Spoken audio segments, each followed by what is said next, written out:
Coming up on ReFramed, along with this week's special guest, Annie Segarra. Today we'll be discussing Dead End Paranormal Park. Just like talking about it, I literally have glossy eyes right now. I love that story. I think it's so cool.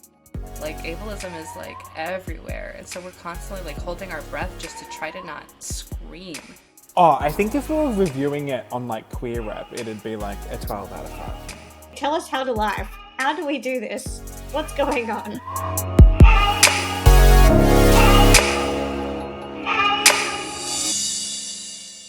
Welcome back to ReFramed, the podcast that reframes how disability is portrayed in film and TV. I'm your host, Jason Climo, and today I have my lovely as ever co-host, Stephanie Dow, with me, along with this week's special guest, Annie Segarra. Today we'll be discussing Dead End Paranormal Park, but before we do, let's say hey to Annie and learn a little bit more about them.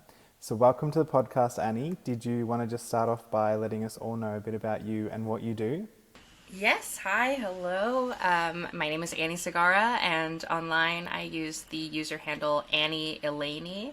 I have been a digital creator, I guess, for about 17 years now, mostly documenting my life and what my experiences are, hoping that that kind of visibility and representation can be helpful to other people, as well as seeking community and I guess participating in online community in that way. I think I started being a lot more open about my personal experiences maybe in 2010 regarding my mental health, and that was very much about my body image, body dysmorphia, eating disorders, and eventually came out on the internet as queer. By 2013, I started getting really sick. I started being really open about that on the internet and my diagnosis journey regarding my chronic illness, to later discover that it was Ehlers-Danlos syndrome, and it was causing me physical disability. I went from using a cane to a wheelchair to a power chair, and now I just kind of live on the internet with all my open identities, being queer and disabled, and just sharing myself and my experiences, hoping that that resonates with people, and as well as people who may not be familiar with like queer culture and disability culture, to be kind of a window and a learning experience for them as well. I mean, we're all on this mission, I guess, to put the more authentic representation out there, right? Like we're all wanting to see ourselves reflected on screen. Annie, from your perspective, and obviously given the work you do, you're very a great champion of this. Why is it so important that we do see more authentic representation of disability in film, TV, other screen media? Just like talking about it, I literally have glossy eyes right now. I have like water in my eyes because I think it's such a it's like honestly an inner child healing thing. I think that like, so for much of my life, right? I'm 32, and so I guess at least like 2/3 of my life I was like a queer person in a closet, and a person with undiagnosed disability, in multiple ways, undiagnosed autism, undiagnosed physical disability, that like I was able to get around without a wheelchair, but I like had really immense difficulty. And so like what would have helped me as someone that like, didn't feel solid in who I was or what my identity was, would have been helpful to see people that looked like me, that were like me, in the media, to make me feel less freaking strange and isolated. Isolated is the like the bigger term, right? Because you feel so alone if you don't. Like what you've touched on is like, it's not like representation isn't not, that doesn't make any sense. Isn't just about like oh, we want characters that are disabled on screen, full stop. Like, there's all these things that are happening because of the lack of representation, because of like the systemic discrimination, ableism in all of our industries, but especially like screen media, because we literally cannot even see ourselves out in the world, and yet we're here and we're like, well, how the fuck do I fit in out there? Well, that's it. I mean, I know, like, growing up in our household, one of our favorite mottos was, talking about myself, like, you can't be the first one. Like, you can't be the first person using a wheelchair to go to university. You can't be the first one to want to go out with friends at night in the city. You can't, but because you don't see that out there, it does make you feel like you are the first one or the only one. And that is isolating. And Yeah. there's zero You know, guidance. There's zero yeah, guidance, and like something that gets talked about a lot is like, especially in disability, is like the idea of like a disability mentorship. Like, and that's kind of like, that is kind of what I think I try to do in a way. I find myself in the DM sometimes talking to people who are newly disabled or just younger disabled people, not necessarily newly disabled.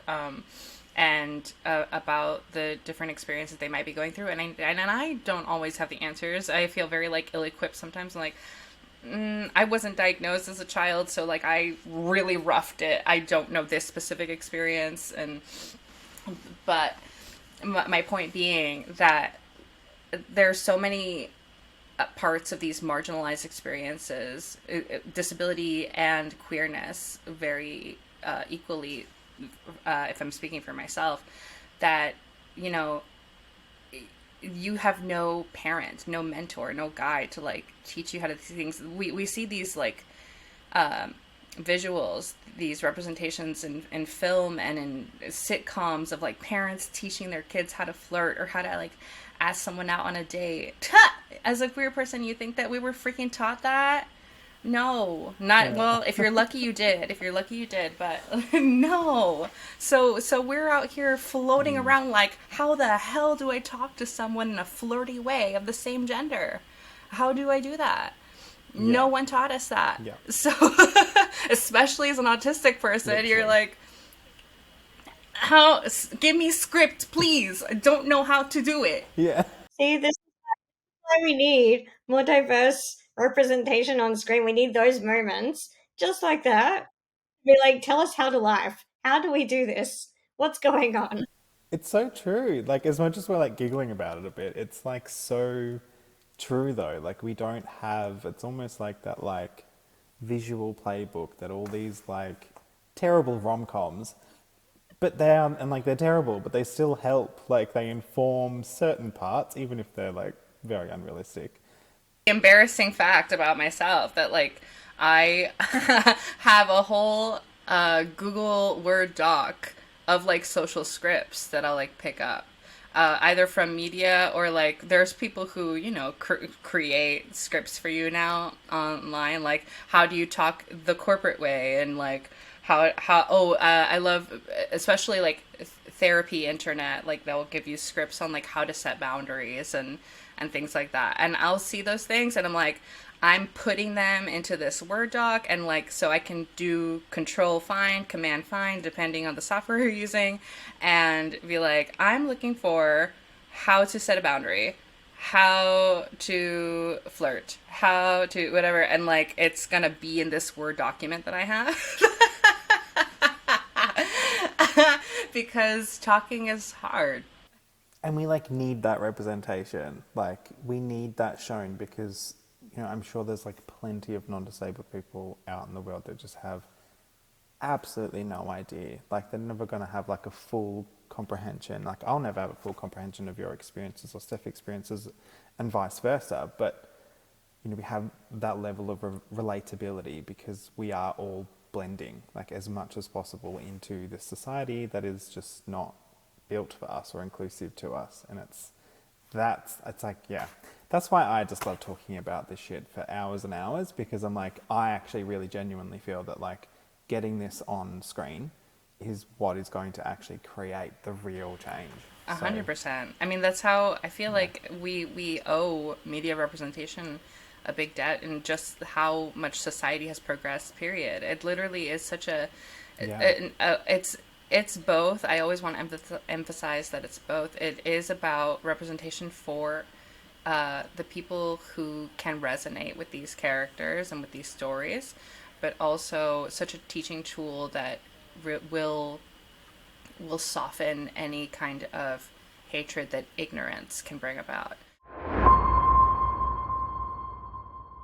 Let's get stuck into analysing Dead End Paranormal Park. Steph, did you want to kick us off with a bit of a synopsis? Yeah, this one's certainly a fun one. So, Dead End Paranormal Park is an animated fantasy horror series that is now streaming on Netflix. The series follows two teenagers, Barney and Norma, along with a talking pug and a demon, as they discover the world of paranormal at their local theme park, Phoenix Parks, while learning all new things about themselves. This is a series that's being celebrated online for its inclusivity of diverse characters. We've got lead character Barney, who is a transgendered teen boy. We've got Norma, who is autistic. And that's probably the reason we're here to talk about this quite bizarre, super fun, kind of like jump scary at certain times. Annie, kick us off. What are your thoughts? What are you thinking about this? Just off like the character list alone, I was really excited to read that. So I have not watched the whole thing. So disclaimer, like I just a taste of it is all I got. But I was reading the character list, and somewhere along the lines, there's going to be a non-binary ghost, and I was squealing, crying, so excited. I could not believe that someone had created a show with like transness, queerness, and they're both queer. They're both queer. She is bisexual and he is gay, and oh my god, and our autistic queen is brown. And I was like, wow, wow, wow, wow, wow, wow, wow, wow, wow. This is so overwhelming. So delicious. And on top of everything else, I know horror, especially when talking about disability representation, is très problematic. But I love horror, and so like the fact that this is spooky on top of everything else, I was like, that this person snuck into my dreams at night and was like, this is gonna be Annie's cup of tea specifically.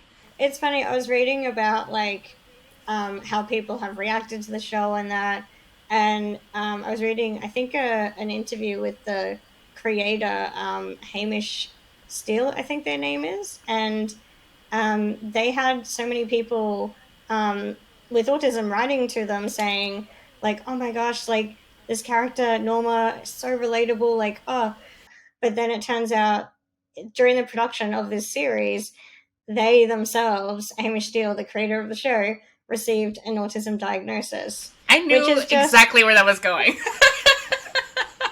I was like, oh my gosh, like, and that, but that just shows like the authenticity behind the scenes makes brings so much more to the character, and it makes it so much more relatable and real. Oh, it just, yeah, I love that story. I think it's so cool. That brings up for me like the harshness the disability community can have in terms of like whether it's writers or even actors, and like whether or not their diagnosis matches the character. And like I completely understand like disabled, and I'm root for disabled actors, disabled roles. But I also have within myself this nuance of like, but sometimes actors have to be in the disability closet or they're not going to get those jobs. You know what I mean?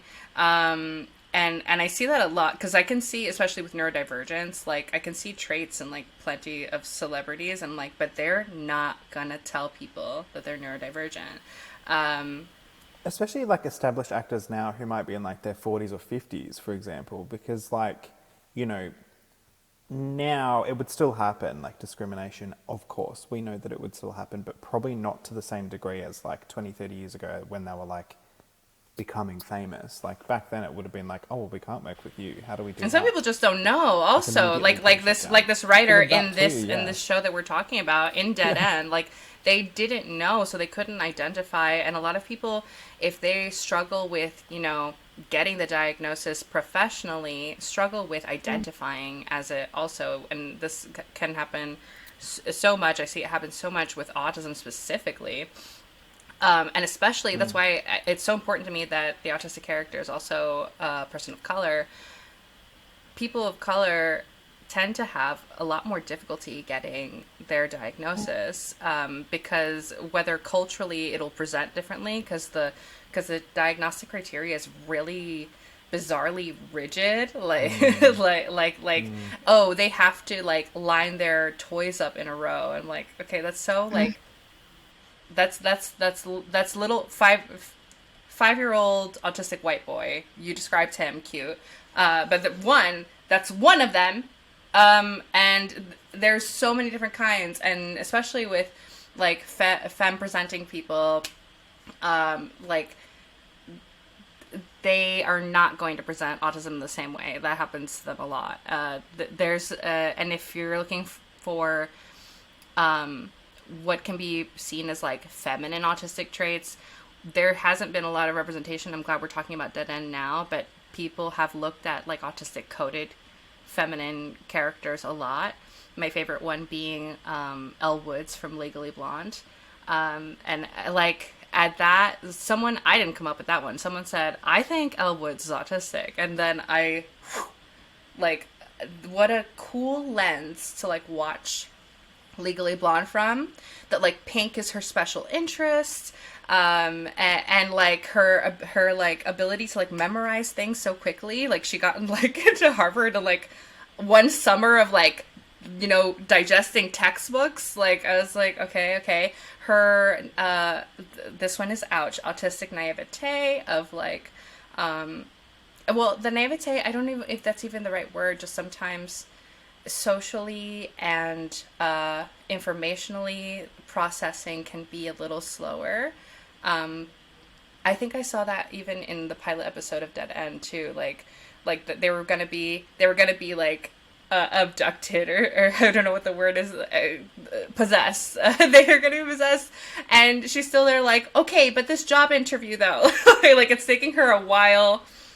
It's really interesting though that you mentioned like they're, that they're like outwardly identified as autistic, because I haven't watched season 2, so I'm like putting my hand up saying that too. But throughout season 1, I don't believe that Norma is like identified as being autistic, although we have already identified, in behind the scenes with interviews with Hamish Steele, that they've identified.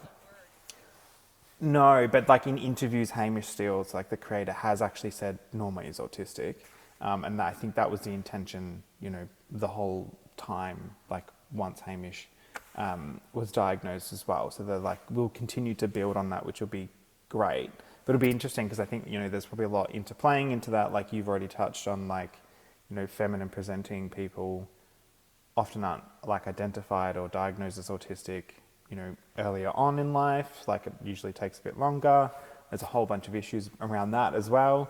And I think like one thing I found interesting as well is that like before Hamish was actually identified as autistic, I believe they also had consultants and crew members on like set or on set on the production that were also autistic. From all corners of our lived experiences, there is ableism. Every time we turn on the TV, every time we run into a car that's parked on the sidewalk when we're going on a walk around the neighborhood, like ableism is like everywhere, and so we're constantly like holding our breath just to try to not scream all the time, because it's constantly in our faces. So when so being friends with one another and talking to each other, it constantly ends up kind of feeling like a support group and feeling like therapy, because you're like, wow, you're being gaslit by the entire planet to think that like you don't belong here, and that you're not wanted here, and then you find people who are not just like you, but but identify with you and have shared life experiences. And you're like, oh, no, no, no, no, no. The world keeps trying to tell me that I'm crazy and I'm not wanted, but we are here for each other.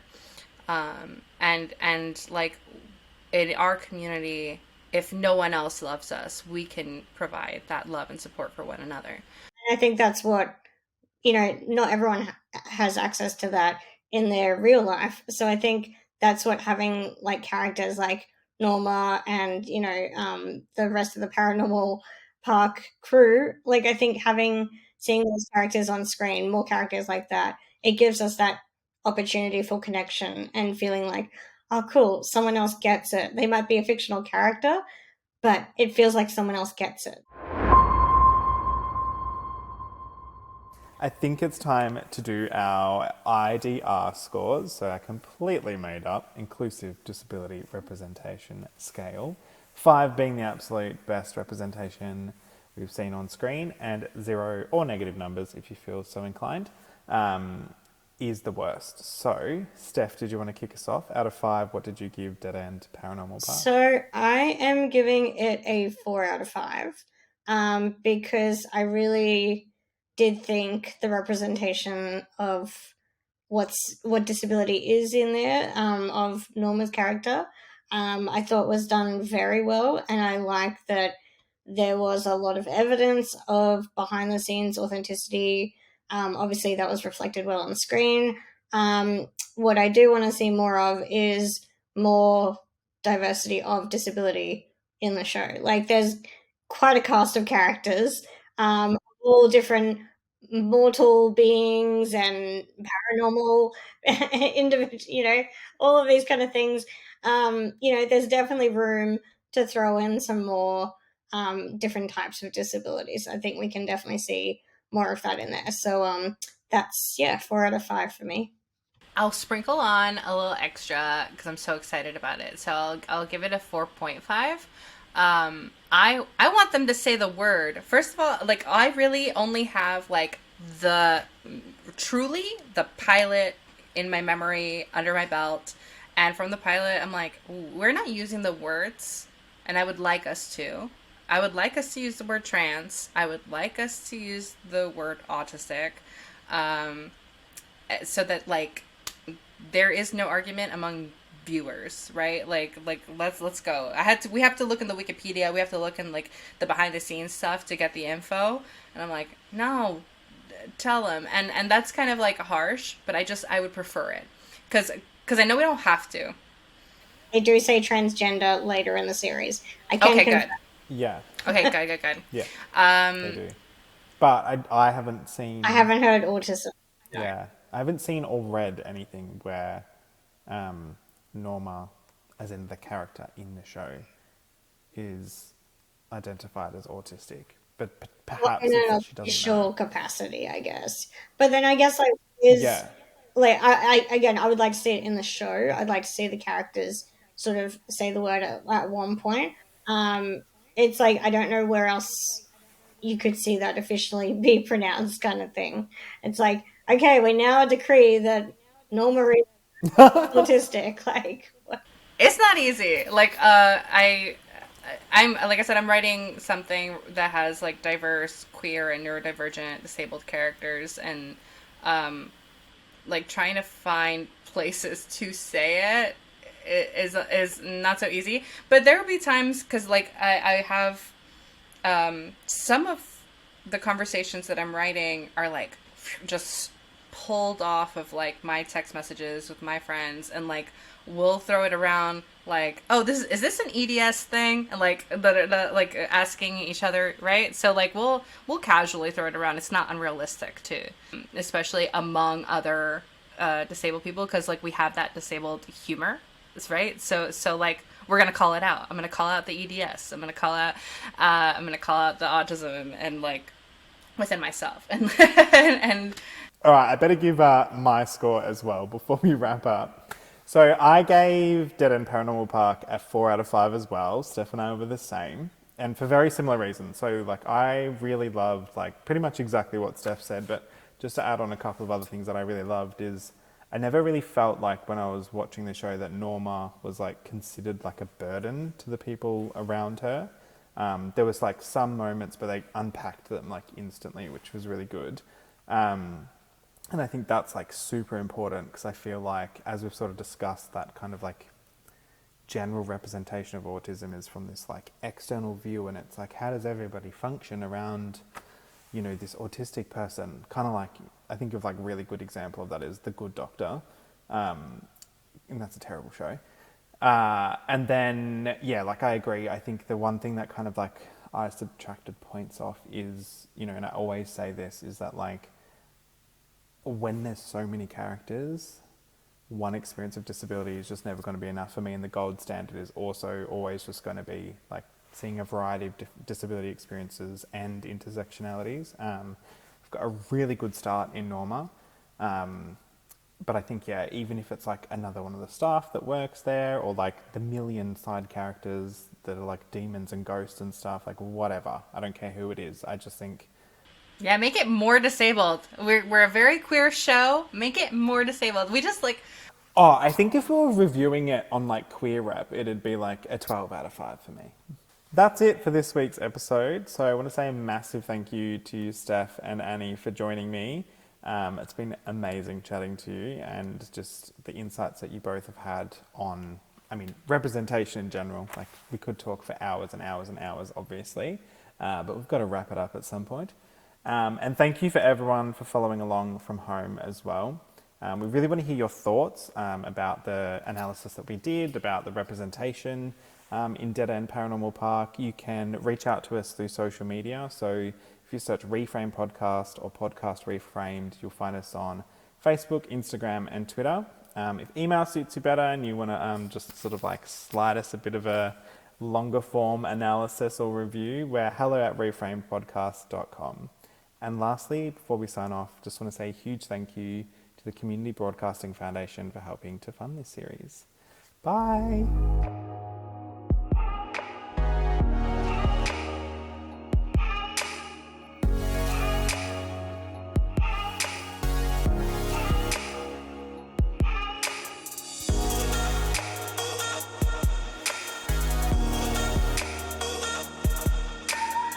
This has been a production of Attitude Foundation.